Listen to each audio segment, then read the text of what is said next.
Kasus kriminal seperti pencurian, pembegalan, dan penipuan terus menjadi persoalan yang meresahkan masyarakat. Mulai dari pencurian dengan nilai yang kecil hingga mencapai miliaran bahkan triliunan. Tindakan pembegalan pun tidak luput dari sorotan. Pembegalan tidak hanya disertai ancaman verbal, tetapi juga seringkali berujung pada hilangnya nyawa. Tak kalah memprihatinkan, penipuan yang semakin marak dengan memanfaatkan teknologi modern kini menjadi salah satu bentuk kejahatan yang sulit dihindari. Kejahatan semacam ini dampaknya tidak terbatas pada kerugian fisik saja, tetapi juga trauma mendalam, hilangnya rasa aman, dan terganggunya ketenangan hidup menjadi luka yang mendalam bagi para korban. Islam sendiri itu menjunjung tinggi yang namanya kesejahteraan dan keadilan. Islam secara tegas melarang tindakan kriminal seperti pencurian, pembegalan, dan juga penipuan. Dalam Al-Quran, Allah Subhanahu wa Ta'ala berfirman dalam surah An-Nisa ayat 29 yang berbunyi, Ya ayyuhalladzina amanu la ta'kulu amwalakum bainakum bil batil La ta'kulu amwalakum bainakum bil batili illa an takuna tijaratan an taradim minkum wa la taqtulu anfusakum Innallaha kana bikum rahima. Artinya, wahai orang-orang beriman, janganlah kamu memakan harta sesamamu dengan cara yang batil, kecuali berupa perniagaan atas dasar suka sama suka di antara kamu, dan janganlah kamu membunuh dirimu, sesungguhnya Allah Subhanahu wa Ta'ala Maha Penyayang kepadamu. Dalam ayat ini, Allah Subhanahu wa Ta'ala melarang umat Islam untuk mengambil harta orang lain secara batil atau secara tidak sah yang melanggar syariat. Dan Allah Subhanahu wa Ta'ala mengajarkan bahwasannya harta itu harus beredar melalui cara yang adil, sah, dan juga dilandasi dengan rasa saling ridho. Dalam tafsir Al-Azhar, Hamka menjelaskan bahwasannya ayat ini melarang tindakan seseorang mengambil hak atau harta orang secara batil. Beliau mencontohkan seperti pencurian, penipuan, dan tindakan-tindakan eksploitasi lainnya, yang mana ini dapat merugikan orang lain. Hamka menjelaskan bahwasannya harta di antara kalian artinya adalah harta bukanlah milik individu semata, tetapi ada hak orang lain di dalamnya. Harta yang diberikan oleh Allah Subhanahu wa Ta'ala itu merupakan amanah yang harus digunakan dengan bijak.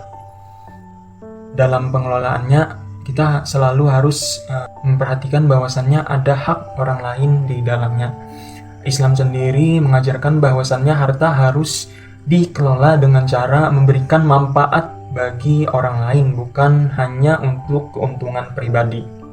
Oleh karena itu, kesejahteraan sosial di dalam Islam itu erat kaitannya dengan konsep distribusi harta secara adil, yang mana yang memiliki harta lebih atau yang kaya itu hendaklah membantu saudaranya yang kekurangan, baik melalui zakat, sedekah, wakaf, ataupun melalui kurban.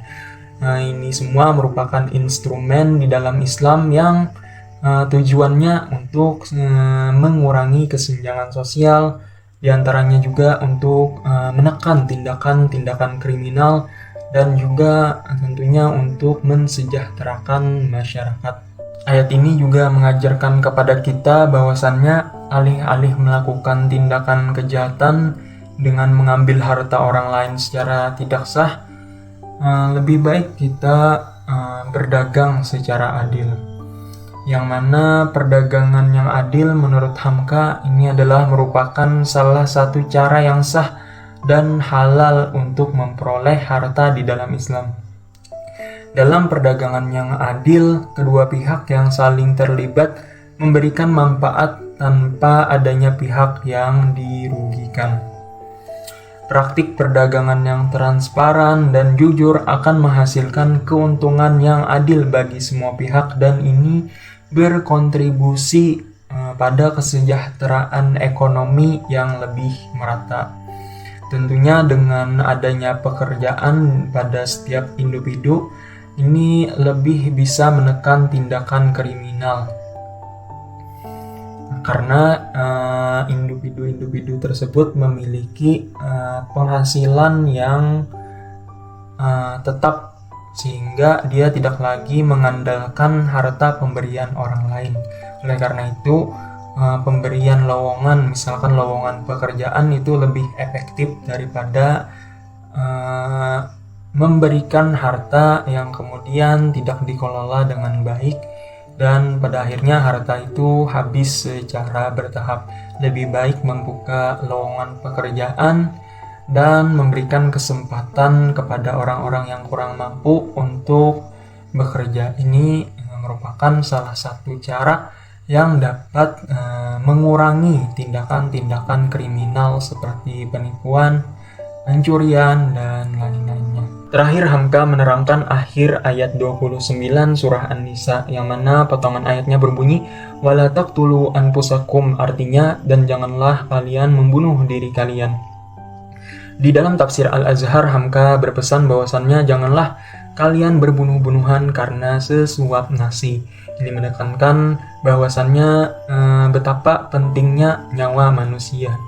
Kemudian beliau mengutip surah Al-Maidah ayat 32 yang berbunyi, "Min ajli dzalik katabna ala bani Israila annahu ma qatala nafsan bighairi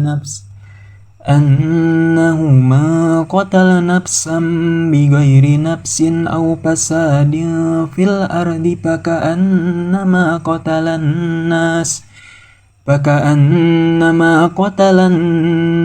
jami'a wa man ahyaha faka'annama ahyan nas jami'a wa laqad ja'athum rusuluna bil bayyinati thumma inna katsiran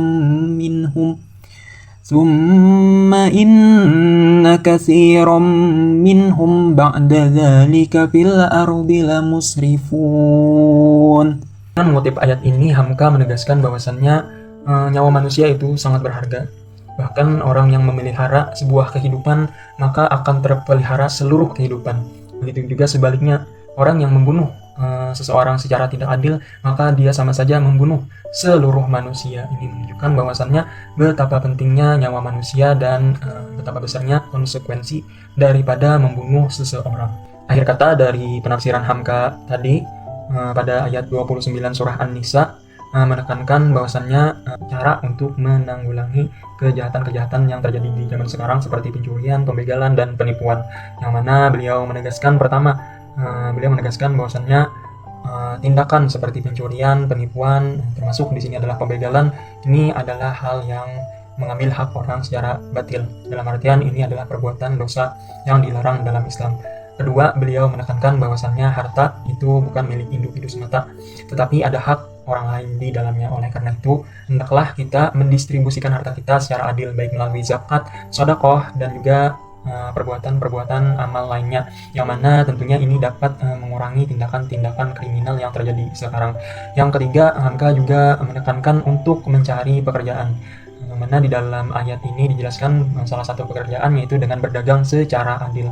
Nah, dengan adanya pekerjaan ini tentunya dapat mengurangi tingkat kriminal yang terjadi sekarang. Itu saja yang bisa saya sampaikan, semoga ada manfaatnya. Wassalamualaikum warahmatullahi wabarakatuh.